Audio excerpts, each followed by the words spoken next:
Welcome to my YouTube channel লিচাৰ educational hub. মৰমৰ ছাত্ৰ ছাত্ৰীসকল, ফাইনেলি তোমালোকৰ যিটো কম্পাৰ্টমেণ্টেল এক্সাম আছে সেই এক্সামৰ নটিফিকেশ্যনটো আহিছে আৰু এই নটিফিকেশ্যনত আমি আলোচনা কৰিম কিছুমান ৰুলছ এণ্ড ৰেগুলেশ্যনছ আছে, আমি সেইবোৰ কি কৰিম ইয়াতে আলোচনা কৰিম। মৰমৰ ছাত্ৰ ছাত্ৰীসকল, তোমালোকৰ এক্সামটো কেনেকুৱা হ'ব, তোমালোকৰ কি ধৰণৰ হ'ব, ইয়াতে ভালেখিনি ৰুলছ এণ্ড ৰেগুলেশ্যন আছে আৰু সেই ৰুলছ এণ্ড ৰেগুলেশ্যনবোৰ তোমালোকে ফ'ল' কৰাটো অত্যন্ত গুৰুত্বপূৰ্ণ হয় বা জৰুৰী হয়। তো কি ৰুলছ এণ্ড ৰেগুলেশ্যনছ আছে তোমালোকে ভালদৰে চাই লোৱা। তাৰপিছত আমি এইটো ভিডিঅ'তে ডিছকাশ্যন কৰিম তোমালোকৰ এপ্লিকেশ্যন ফিজ কিমান হ'ব, তাৰপিছত তোমালোকৰ চেণ্টাৰ ফিজ কিমান হ'ব, এই গোটেইখিনি কথা আমি এই ভিডিঅ'টিত আলোচনা কৰিম। গতিকে তোমালোকে ভিডিঅ'টি প্ৰথমৰ পৰা শেষলৈকে চোৱা। প্ৰথমতে চোৱা, প্ৰথমতে আমি ইয়াতে চাব লাগিব, ইয়াতে তোমালোকে ভালদৰে লক্ষ্য কৰা, maximum 3 subjects and obtain minimum 170 in aggregate. মানে তোমালোকে মেক্সিমাম 3টা ছাবজেক্টত যদি ফেইল হৈছা, মানে 3টা ছাবজেক্টত তোমালোকে ফেইল হ'লেহে তোমালোকে এক্সামটো দিব পাৰিবা। লগতে আৰু এটা কণ্ডিশ্যন আছে, সেইটো কি তোমালোকে টোটেল 170 মাৰ্ক পাব লাগিব। ঠিক আছে, তো তোমালোকে মেক্সিমাম 3টা ছাবজেক্টতে তোমালোকে কি কৰিব পাৰিবা, কম্পাৰ্টমেণ্টেল এক্সামটো দিব পাৰিবা। লগতে টোটেল মাৰ্ক 170 পালেহে তোমালোকে কম্পাৰ্টমেণ্টেল এক্সামৰ কাৰণে বহিব পাৰিবা। তাৰপিছত তোমালোকৰ এই যি 3টা ছাবজেক্টৰ তোমালোকৰ এক্সাম হ'ব, সেই 3টা ছাবজেক্টত তোমালোকে 30% মাৰ্ক পাব লাগিব। ঠিক আছে, আৰু টোটেল 180 পাব লাগিব। 180 পালেহে তোমালোকে পাছ হ'বা। মানে তোমাৰ ধৰি লোৱা তুমি 3টা ছাবজেক্টত দিছা আৰু বাকী 3টা আছে, তো তোমাৰ টোটেল 6টা হ'ল, 6টাত তুমি কিমান পাব লাগিব, 180 পাব লাগিব, অৰ্থাৎ 30% মাৰ্ক তোমালোকে পাব লাগিব। তেতিয়াহে তোমালোকে এইটো দিব পাৰিবা। ঠিক আছে, আৰু আটাইতকৈ তোমালোকৰ কাৰণে ভাল কথাটো কি, যে তোমালোকৰ কোনো ধৰণৰ একাডেমিক ইয়াৰ লছ নহয়। তোমালোকে এইটো বছৰতে তোমালোকৰ লগৰ যিসকল আছে সেইসকলৰ লগত তোমালোকে কলেজত এডমিশ্যনো ল'ব পাৰিবা। এনেকুৱা নহয় যে তোমালোকৰ এডমিশ্যনটো কেঞ্চেল হ'ব, তেনেকুৱা নহয়, তোমালোকে এডমিশ্যন ল'ব পাৰিবা ছেম ইয়াৰতে বা তোমালোকৰ লগৰ সকলৰ লগতে তোমালোকে এডমিশ্যন ল'ব পাৰিবা। তাৰপিছত চোৱা, যদি তোমালোকে এই কম্পাৰ্টমেণ্টেল এক্সামটোও যদি তোমালোকে পাছ কৰিব নোৱাৰা, তেতিয়াহ'লে তোমালোকে কি কৰিব লাগিব, ৰিএডমিশ্যন ল'ব লাগিব। ৰিএডমিশ্যন লৈ তোমালোকে ৰেগুলাৰ ষ্টুডেণ্টৰ লগত বা ৰেগুলাৰ ষ্টুডেণ্ট হিচাপে তোমালোকে আকৌ পৰীক্ষা দিব লাগিব, যদি তোমালোকৰ ইচ্ছা থাকে। বুজি পাইছানে? তোমালোকে স্কিপ নকৰাকৈ গোটেইখিনি বস্তু চাই লোৱা, যাতে তোমালোকৰ কোনো ধৰণৰ ভুল নহয়। ঠিক আছে, এটা অপশ্যন তোমালোকৰ যদি খেলি মেলি হয়, তেতিয়াহ'লে তোমালোকৰ কম্পাৰ্টমেণ্টেল এক্সামটো কেঞ্চেল হৈ যাব। তো ইয়াতে চোৱা, তোমাৰ কিছুমান আমাৰ ৰুলছ এণ্ড ৰেগুলেশ্যনছ আছে, সেই ৰুলছ এণ্ড ৰেগুলেশ্যনবোৰ কি হয়। প্ৰথমটোত আমাৰ কৈছে কি, তোমাৰ এইটো ছিংগল চান্সৰ এক্সাম হ'ব, মানে তুমি কম্পাৰ্টমেণ্টেল এক্সামটো এবাৰহে দিব পাৰিবা, এইটো 2বাৰ দিব নোৱাৰিবা। বুজি পালা? আৰু 2 নম্বৰত কৈছে যে তোমাৰ আমাৰ 10 তাৰিখে ৰিজাল্ট আউট হৈছে, 3 দিনৰ পিছত, অৰ্থাৎ তোমাৰ 13 তাৰিখৰ পৰা তোমাৰ কি হ'ব, এপ্লিকেশ্যন ষ্টাৰ্ট হ'ব। অৰ্থাৎ আজিৰ পৰা তোমালোকৰ কি হৈছে, এপ্লিকেশ্যন ষ্টাৰ্ট হৈ গৈছে। ঠিক আছে, তো তোমালোকে এপ্লিকেশ্যনবোৰ কৰিবা আৰু এপ্লিকেশ্যনৰ ডেট কিমান হ'ব, লাষ্ট ডেট কিমান হ'ব, সেইখিনিও আমি আলোচনা কৰিম। তোমালোকে ভিডিঅ'টো চাই থাকা আৰু তোমালোকে হোৱাটছআপ গ্ৰুপত জইন হ'বলৈ নাপাহৰিবা। তোমালোকক সহায় কৰাৰ কাৰণে মই হোৱাটছআপ গ্ৰুপ বনাইছোঁ। 100% মই তোমালোকক সহায় কৰিম। হোৱাটছআপ গ্ৰুপৰ লিংকটো মই কমেণ্টত দি দিছোঁ, কমেণ্টৰ পৰা তোমালোকে হোৱাটছআপ গ্ৰুপত জইন হোৱা। 3 নম্বৰত কৈছে কি, তোমাৰ চোৱা, তোমালোকে 500কৈ টকা তোমালোকে পে' কৰিব লাগিব ইচ ছাবজেক্ট। মানে প্ৰত্যেকটো ছাবজেক্টৰ কাৰণে তুমি 500, ধৰি লোৱা তুমি 2টা দিবা, তেতিয়াহ'লে তুমি কিমান দিব লাগিব, 1000। ঠিক আছে, যদি তোমালোকে 3টা দিয়া, তেতিয়াহ'লে তোমালোকে 1500 কি কৰিব লাগিব, পে' কৰিব লাগিব। লগতে 150 ৰুপিজ তোমালোকে কি কৰিব লাগিব, চেণ্টাৰ ফিজো দিব লাগিব। ঠিক আছে, আৰু তোমালোকৰ এই ফিজখিনি তুমি SBI যিটো অনলাইন আছে সেইটোত যদি দিব পাৰা, নাইবা তুমি চালানো দিব পাৰা। যিকোনো SBI বেংকত গ'লে চালান হিচাপে তোমালোকে এইটো দিব পাৰিবা। ঠিক আছে, তাৰপিছত চাবা, আমাৰ 3 নম্বৰটো গ'ল।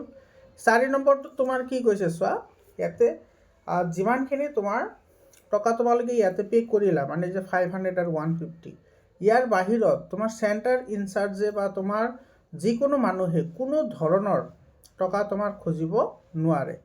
ঠিক আছে, এইটো চোৱা, কোনো ধৰণৰ চেণ্টাৰ ফিজ বা এক্সট্ৰা টকা তোমাৰ কোনেও ল'ব নোৱাৰে। এইটো কিন্তু সদায় তোমালোকে সতৰ্ক থাকিবা। তোমালোক কিছুমান আছে বেলেগে তোমাৰ বেলেগ ধৰণে টকাবোৰ লৈ থাকে, তোমালোকে কিন্তু 1 টকাও নিদিবা।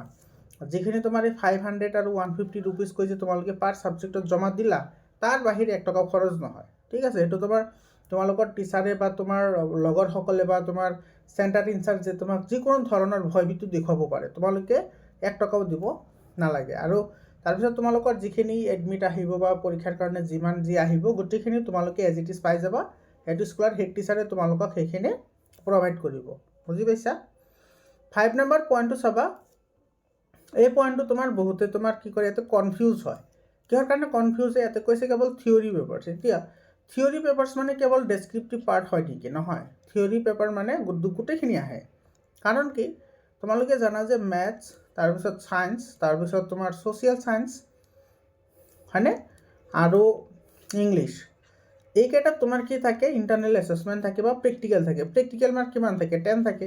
তো এই 4টা ছাবজেক্টত তোমাৰ এক্সাম হয় কিমান মাৰ্কৰ? 90 মাৰ্কৰ এক্সাম হয়। আৰু 10 মাৰ্ক তোমাৰ কি থাকে? প্ৰেক্টিকেল থাকে।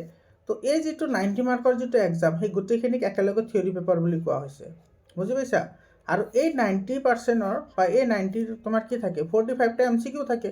আৰু তোমাৰ 45 কি কৰিব লাগে? তুমি ডেছক্ৰিপশ্যন পাৰ্টখিনি দিব লাগে। তাৰমানে তুমি গোটেইখিনি দিব লাগিব। কেৱল তোমাৰ যিটো ইণ্টাৰনেল এছেছমেণ্ট মাৰ্ক আছে, 10 মাৰ্কছ যিটো আছে, সেইটো নহয়, বুজি পাইছা কি কৈছোঁ। বাকী তোমাৰ গোটেইখিনি হ'ব, মানে MCQ তুমি দিব লাগিব, লগতে ডেছক্ৰিপশ্যন পাৰ্টত দিব লাগিব। কেৱল তোমাৰ যিটো ইণ্টাৰনেল এছেছমেণ্ট আছে বা প্ৰেক্টিকেল মাৰ্ক আছে, সেইটো তোমাৰ নহয়, বুজি পালানে। তাৰপিছত কি কৈছে চোৱা, 6 নম্বৰটো, এই ইয়াতে কৈছে তোমাৰ চোৱা, প্ৰেক্টিকেল এক্সামিনেশ্যন আৰু ইণ্টাৰনেল এছেছমেণ্টৰ যিটো মাৰ্ক আছে, সেই মাৰ্কটো তোমাৰ মেইন এক্সামত যিমানখিনি দিয়া হৈছে সেইখিনিয়ে থাকিব। এইটো চোৱা, সেইখিনি মাৰ্কে থাকিব।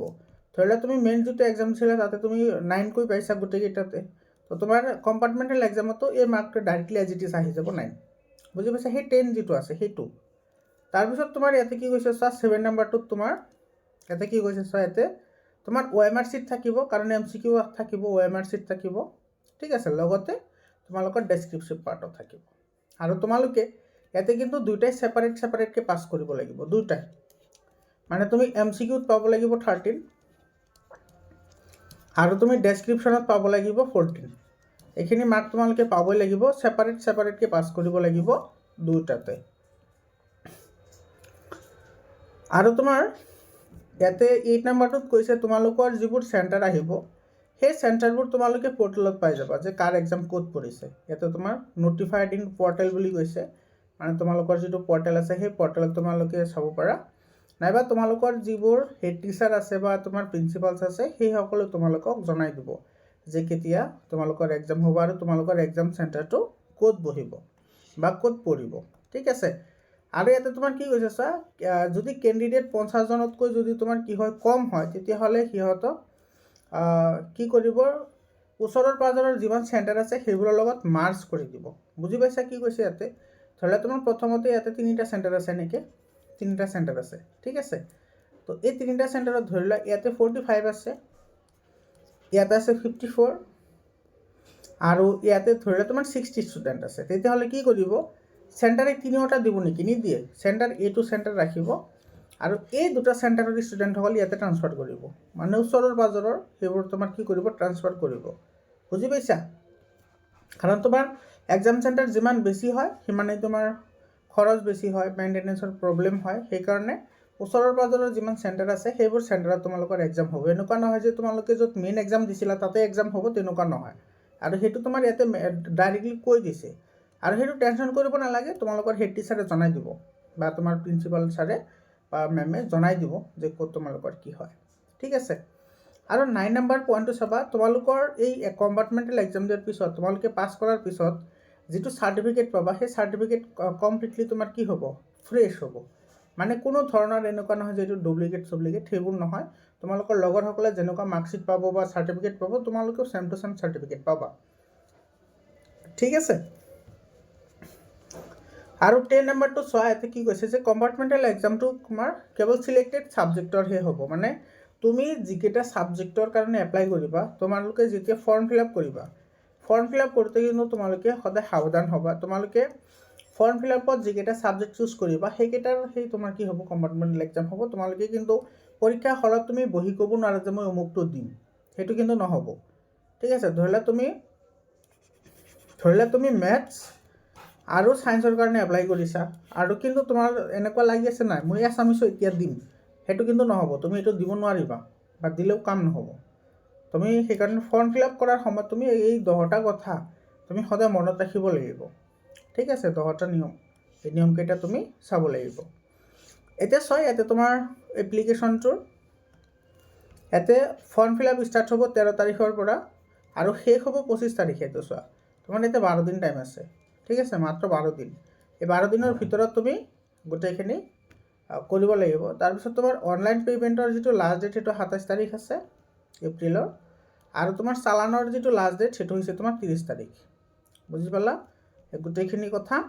তাৰপিছত চোৱা, এতিয়া তোমালোকৰ যিবোৰ ID আছে বা তোমাৰ যিটো ইউজাৰ ID থাকে বা পেন নাম্বাৰ থাকে বা তোমাৰ এই আপাৰ ID থাকে, সেই আইডিবোৰ তোমালোকৰ এজ ইট ইজ হ'ব। আগতে যেনেকুৱা আছিল তোমাৰ 9ত থাকোঁতে যি আছিল সেইবোৰে হ'ব। ইয়াতে কোনো ধৰণৰ কি নহয়, চেঞ্জ নহয়। তাৰপিছত তোমালোকৰ এইটো চালানৰ কথা ক'লে তোমালোকে SBI অফিচত গ'লে সিহঁতক ক'লেই হ'ল যে কম্পাৰ্টমেণ্টেল এক্সামৰ কাৰণে আমি চালান দিব লাগে, তো সিহঁতে সেইটো কৰি দিব। ঠিক আছে, আৰু তোমাৰ এটা হেল্পলাইন নাম্বাৰ দিছে sevaregistration.organization.org।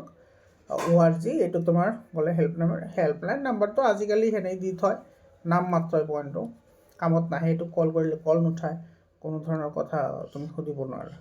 তো এইখিনি আছিল। তো তোমাৰ এই 10টা নিয়ম তোমালোকে কিন্তু ভালদৰে মনত ৰাখিব লাগিব। আৰু সকলোকে কম্পাৰ্টমেণ্টেল এক্সামৰ কাৰণে শুভেচ্ছা জনালোঁ। লগতে তোমালোকে হোৱাটছআপ গ্ৰুপত কিন্তু জইন হ'বলৈ নাপাহৰিবা। হোৱাটছআপ গ্ৰুপৰ যিটো লিংক আছে মই কমেণ্টত দি দিছোঁ। তোমাৰ হোৱাটছআপ যিটো গ্ৰুপ আছে সেইটোত আমি 100% প্ৰিপেৰেশ্যন কৰাম। ঠিক আছে, তোমালোকে কোনো ধৰণৰ চিন্তা কৰিব নালাগে, গোটেইখিনি তোমালোকে মোৰ চেনেলতে পঢ়িব পাৰিবা। আজিৰ কাৰণে এইখিনিয়ে, আকৌ লগ পাম বেলেগ এটা ভিডিঅ'লৈ। ধন্যবাদ।